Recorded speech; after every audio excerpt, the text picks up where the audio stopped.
आगे बढ़ते हैं तो क्वांटिटी नंबर 4 एरिया।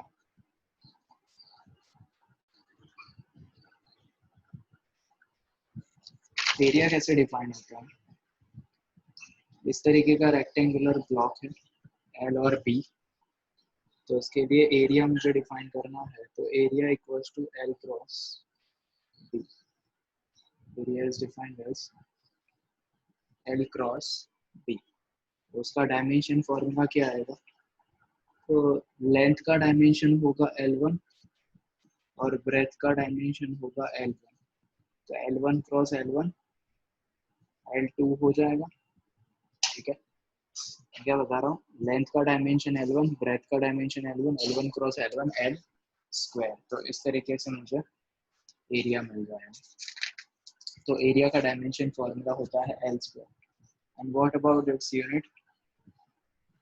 तो एरिया का यूनिट होता है metre into metre, metre square, तो इसको बोलते हैं एरिया। आगे बढ़ते हैं, 5th नंबर की फिजिकल क्वांटिटी है volume.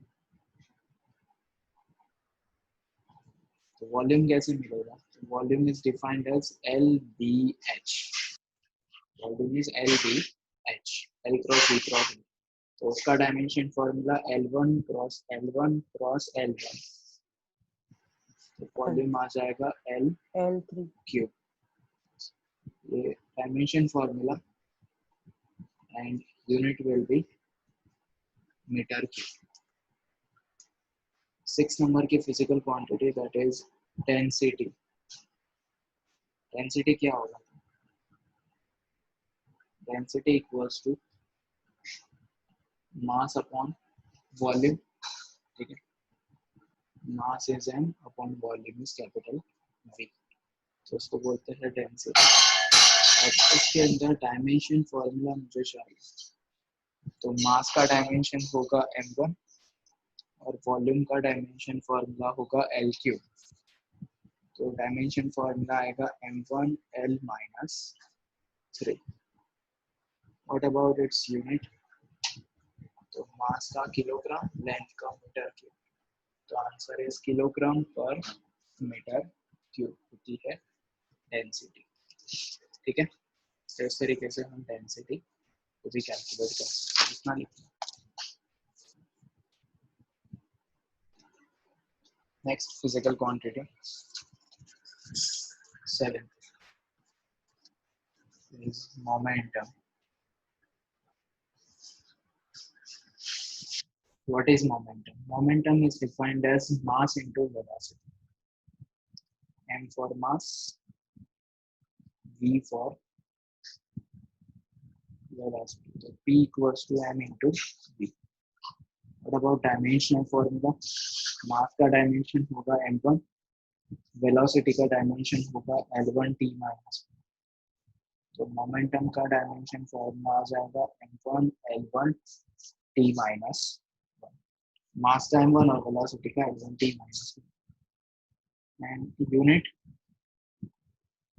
M for kilogram, L for meter, T for second inverse. तो किलोग्राम मीटर पर सेकेंड होगा मोमेंटम। 8th नंबर की फिजिकल क्वांटिटी, फिर आता है time period. Time period means time taken to complete one oscillation. ठीक है, तो मतलब ये तो इनडायरेक्टली टाइम की ही फिजिकल क्वांटिटी हुई, तो क्या आएगा? टी, और उसका यूनिट होगा सेकेंड। फिर आता है फ्रीक्वेंसी। फ्रीक्वेंसी का डायमेंशन फॉर्मूला क्या होगा? F इक्वल्स टू 1/t होता है। फ्रीक्वेंसी मतलब टाइम पीरियड का इनवर्स, तो वो हो जाएगा t माइनस 1। ठीक है, फ्रीक्वेंसी मतलब t minus 1 and its unit will be 1 upon second, मतलब सेकेंड इनवर्स,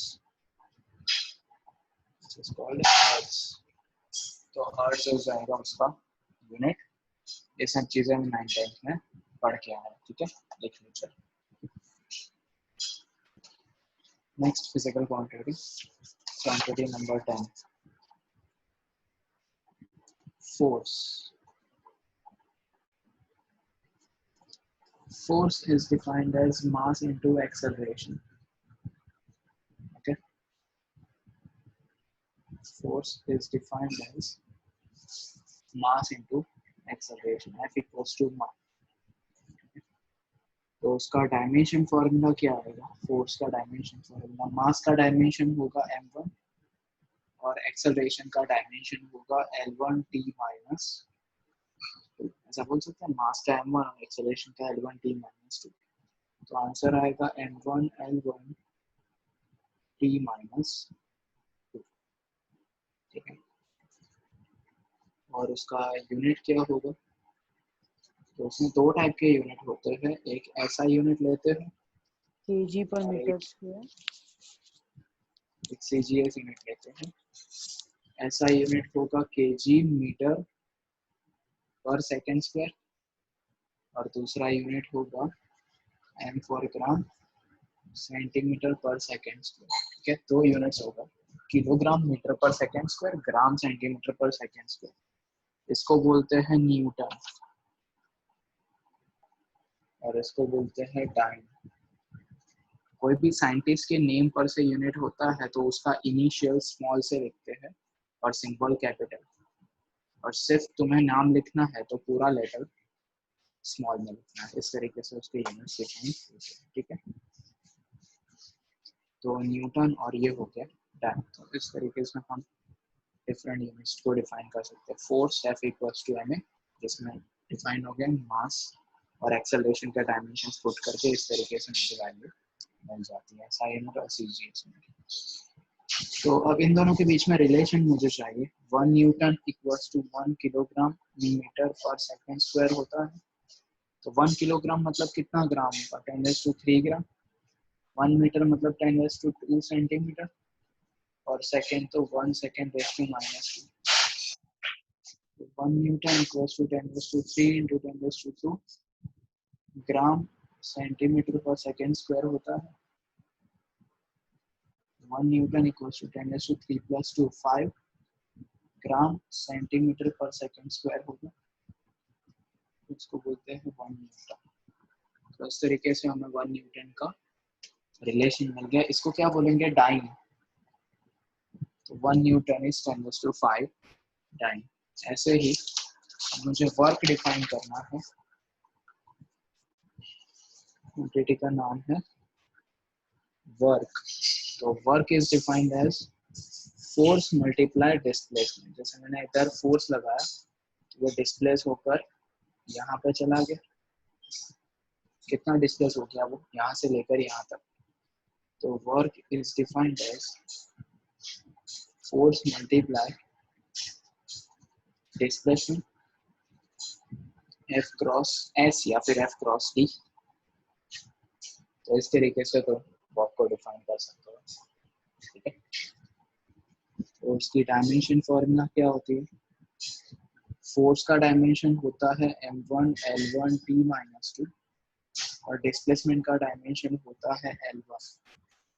डायमेंशन फॉर्मूला आएगा m1 l2 t minus force into displacement.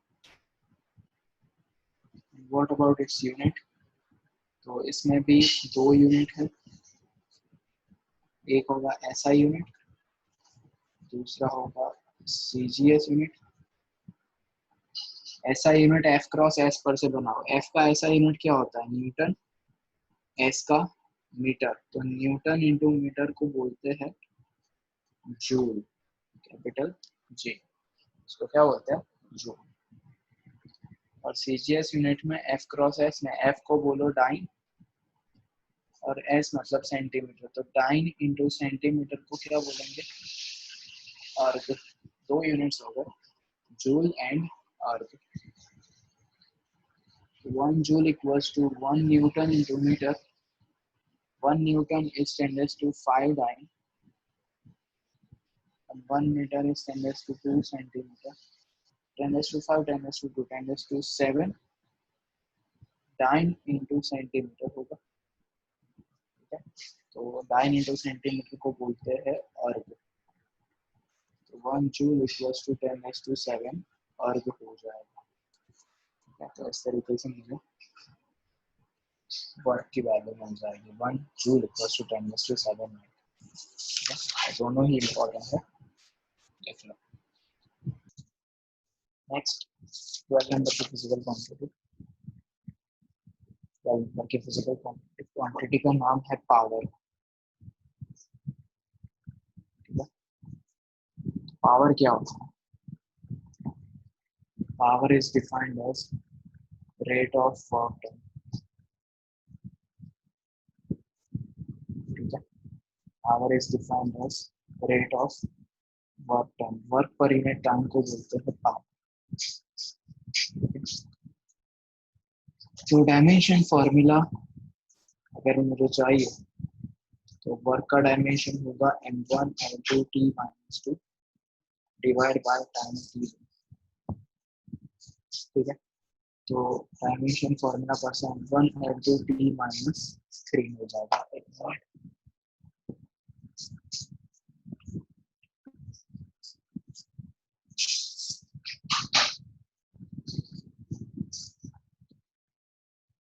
तो पावर की फॉर्मूला m1 L2 t-3 हम बोल सकते हैं, इसको बोलते हैं पावर। तो अकॉर्डिंग टू थियरी इसके ऊपर यूनिट्स भी डिफाइन होंगे। एक होगा SI यूनिट, एक होगा CGS यूनिट। तो SI यूनिट क्या होता है? तो power P equals to work upon time, joule per second होगा SI यूनिट, और उधर वर्क अपॉन टाइम अर्ग पर सेकंड होगा, क्योंकि वर्क अपॉन टाइम में वर्क का यूनिट होता है जूल, टाइम का यूनिट होता है सेकंड, इधर अर्ग और इधर सेकंड। तो जूल पर सेकंड को बोलते हैं वॉट। ठीक है, तो इस तरीके से तुम पावर को डिफाइन कर सकते हो। समझ में आएगा?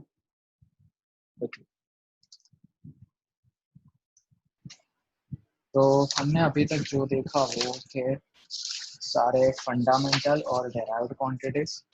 अब थर्ड टाइप के बारे में डिस्कस करते हैं, वो है सप्लीमेंट्री क्वांटिटीज। ठीक है, तो सप्लीमेंट्री क्वांटिटीज क्या होती है इसके बारे में डिस्कस करते हैं।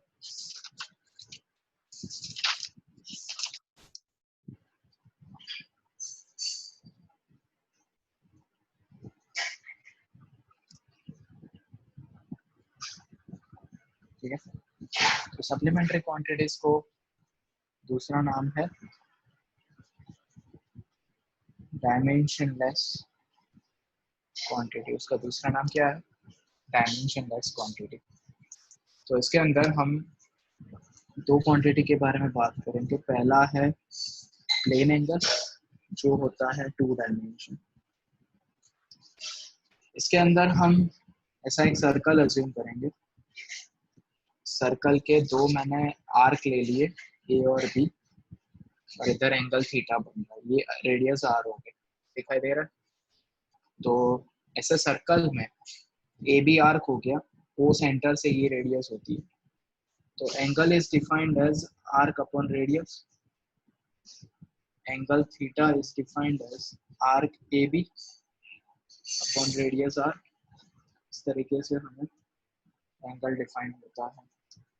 तो उसके लिए डायमेंशन फॉर्मूला क्या है कि what is the dimension formula? तो ए बी आर्क वो लेंथ ही होता है, तो उसकी डायमेंशन तो L1 होगा, और आर रेडियस वो भी लेंथ ही होता है, तो length upon length dimension less हो गया ना, कट हो जाता है, तो उसको बोलते हैं डायमेंशन लेस। तो ऐसी क्वांटिटीज को बोलते हैं सप्लीमेंट्री क्वांटिटीज के, जिसके कोई डायमेंशन ही नहीं होता। समझ में आ रहा है? तो उसका यूनिट होता है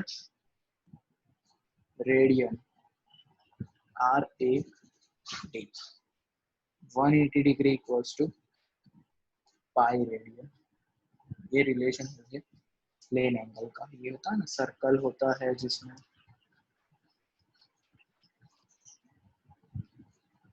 यहाँ पर 0 डिग्री होता है, यहाँ पे 90 डिग्री होता है, यहाँ पे 180 डिग्री होता है, यहाँ पे 270 डिग्री, यहाँ पे 360 डिग्री, ऐसा होता है। तो ये पूरे यूनिट सर्कल पे डिफरेंट डिफरेंट एंगल्स होते हैं ना। तो इधर हम लिख सकते हैं 0 रेडियन, इधर π/2 रेडियन, इधर पाई रेडियन, 90 इधर 3 pi pi by by 2 2। Pi 3 pi by 2। ठीक है, तो इस तरीके से हम डिफरेंट एंगल पे डिफरेंट रेडियन डिफाइन कर सकते हैं, तो इसको बोलते हैं प्लेन एंगल। बात करते हैं सेकंड ऐसी क्वांटिटी जो 3 डायमेंशन है, सॉलिड एंगल। सॉलिड एंगल होता है 3 डायमेंशनल, तो 3 डायमेंशनल सॉलिड एंगल के लिए क्यू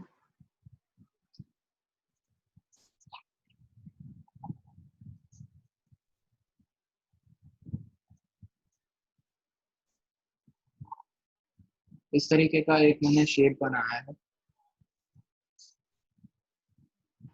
दिख रहा है 3 डायमेंशनल, जिसमें उसकी 3 साइड्स है, 1 2 और 3।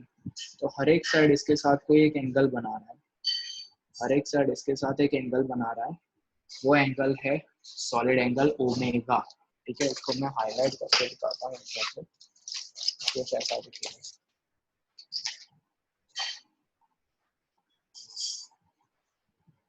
ना पोर्शन जो है ना शेडेड,